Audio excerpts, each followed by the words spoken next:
It is a Wednesday evening. Ryan is standing in a phone store. He did not plan to be here. He came to get his screen protector replaced. $20 job, 15 minutes, but the new model is on the display table, the one he has been watching reviews of for 3 weeks.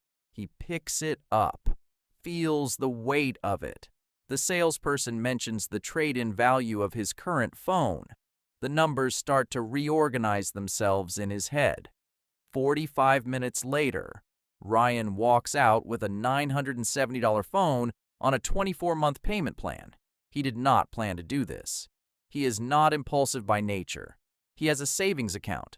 He contributes to his 401k. He watches finance videos on YouTube. He knows better. And yet, the decision happened before he was fully aware he was making one. That is not a character flaw. That is not a discipline problem. That is one of the most documented psychological mechanisms in the history of behavioral economics, operating exactly as it was designed to operate, in exactly the environment it was designed to exploit. It has a name, and understanding it is the difference between knowing what to do with money and actually doing it. In 1972, researchers at Stanford conducted one of the most famous psychological experiments ever performed. Children were brought into a room one at a time. A marshmallow was placed in front of them. The researcher explained the choice: eat the marshmallow now, or wait 15 minutes and receive 2. Then the researcher left the room. What happened next became legendary. Some children ate immediately. Others waged a visible psychological battle, covering their eyes, sitting on their hands, singing to themselves, looking anywhere except at the marshmallow. Anything to hold the line. The researchers followed these children for decades. The ones who waited, who chose the larger future reward over the immediate smaller one, consistently showed better outcomes across education, health, relationships, and financial well-being. The experiment revealed something fundamental about human decision-making: the ability to sacrifice a small reward today for a larger reward tomorrow is one of the most powerful predictors of long-term success in almost every domain of life.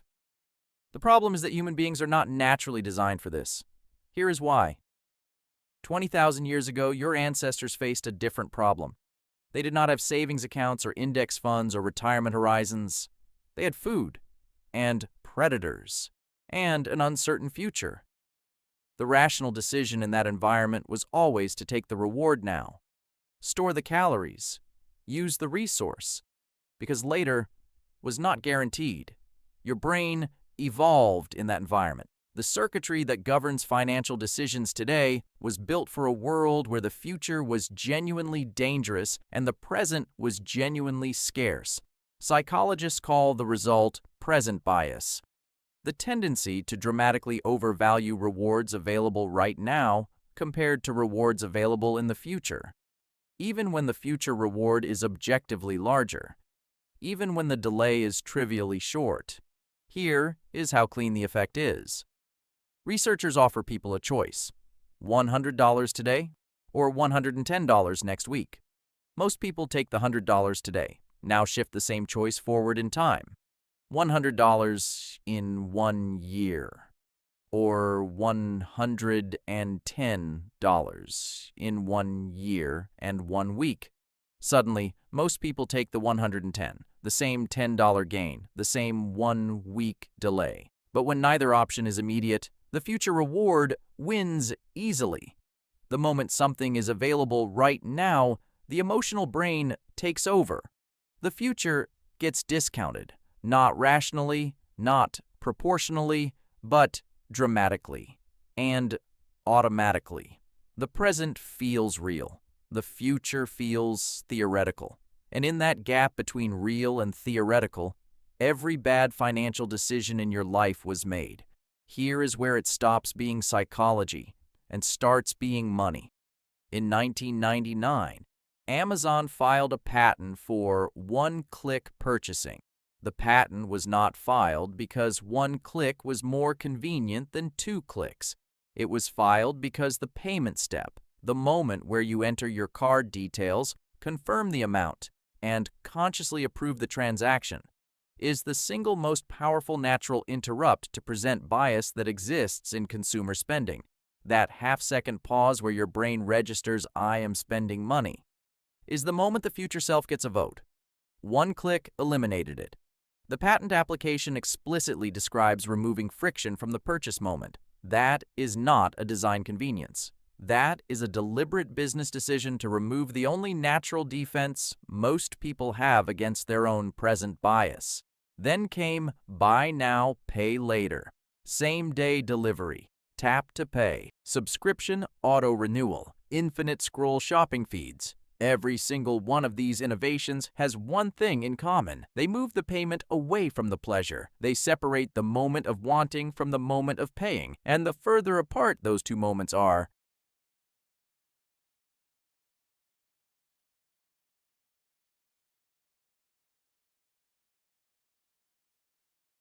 that more complete transparent and the consumer economy did not accidentally align with your psychology. It was engineered around it. Billions of dollars of research, user testing, and product design went into building the most effective present bias delivery system in human history. And it is in your pocket right now. I want to tell you about someone. His name is Daniel. Daniel is 31, software engineer, good income, smart with money by most definitions. Has a budget, tracks his spending, understands compound interest. But Daniel has been saying he will start investing seriously since he was 27.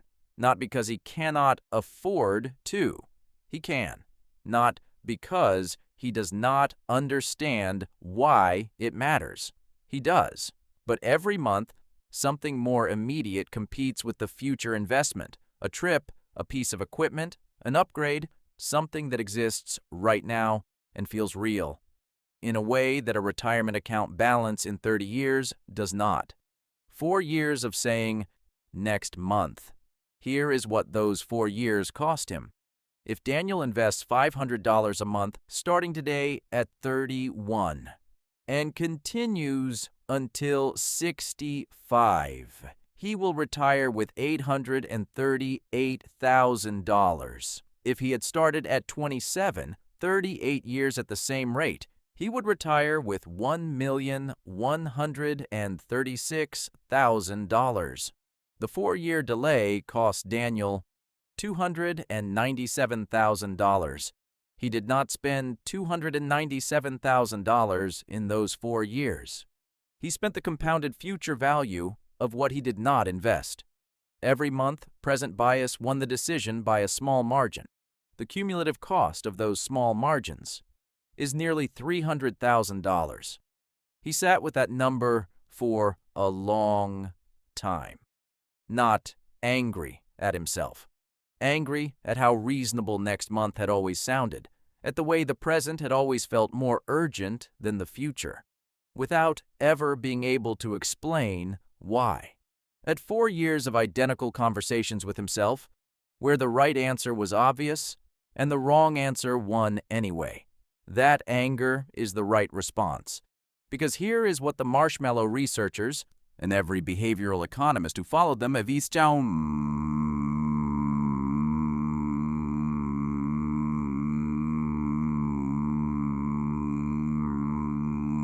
The children who failed the marshmallow test were not weaker than the children who passed. Their brains were simply responding to the object in front of them, the way all human brains respond to immediate rewards. The children who passed did not succeed through superior willpower. They succeeded because they changed what the decision felt like before it closed. They covered their eyes. They made the marshmallow less present, not less real, less present, and in doing so, they gave the future reward a fighting chance. The financial equivalent of that move is not a rule. It is not a habit. It is a question. One question, though, that changes who is in the room when the decision gets made. Research from New York University psychologist Hal Hershfield revealed something that should stop you cold. When people view images of their future self in brain scans, the neural activity looks almost identical to viewing images of a complete stranger, not themselves. A stranger. Your brain does not naturally experience your future self as you. It experiences your future self as someone else, someone you do not know, someone whose interests feel abstract rather than personal, which means every time you make a financial decision that costs your future self money, every impulse purchase, every delayed investment, every next month, your brain is not thinking, I am taking this from myself. It is thinking, I am giving this to the person standing here. The stranger who happens to share your name in 30 years can wait. This is why present bias is so hard to defeat through discipline alone. You are not fighting your own laziness. You are fighting the fact that your future self is a stranger. Your brain does not feel responsible for. So the question is not, will I regret this? The question is, would I do this to a stranger? Would you walk up to a stranger and take $297,000 from them? So you could say next month for 4 years. Would you take $7,000 from a stranger? So you could have a new phone today. Would you take $400 from a stranger? So you could have a dinner you will not remember next week. The transaction is identical. The money is the same. The only thing that changes is who the brain sees on the other side of the decision. When the future self is a stranger, the answer to all 3 questions is yes, effortlessly, automatically, without guilt. When the future self is a person whose face you can picture, whose retirement you can describe, whose Monday morning you can imagine, the answer starts to change. Not always. Present bias does not disappear, but the decision becomes conscious rather than reflexive. The future self gets into the room before the transaction closes. Ryan walked out of that phone store with a $970 phone because his brain never asked the question. The store was designed to prevent the question from forming. The trade-in offer, the monthly payment framing, the device in his hand, all of it kept the decision inside the present bias window, where the future self does not exist. One question, asked before the decision closes, puts the future self back in the room. Would I do this to a stranger? I want to come back to that phone store.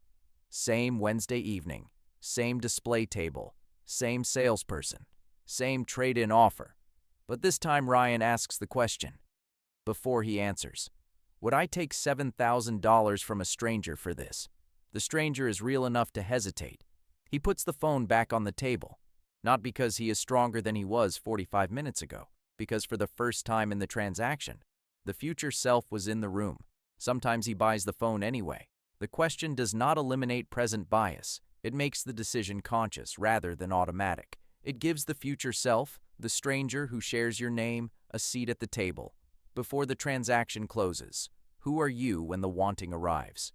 And you remember who is on the other side of the decision because that person, the one who asked the question before the answer closed, who made the future self real enough to hesitate, that person compounds too.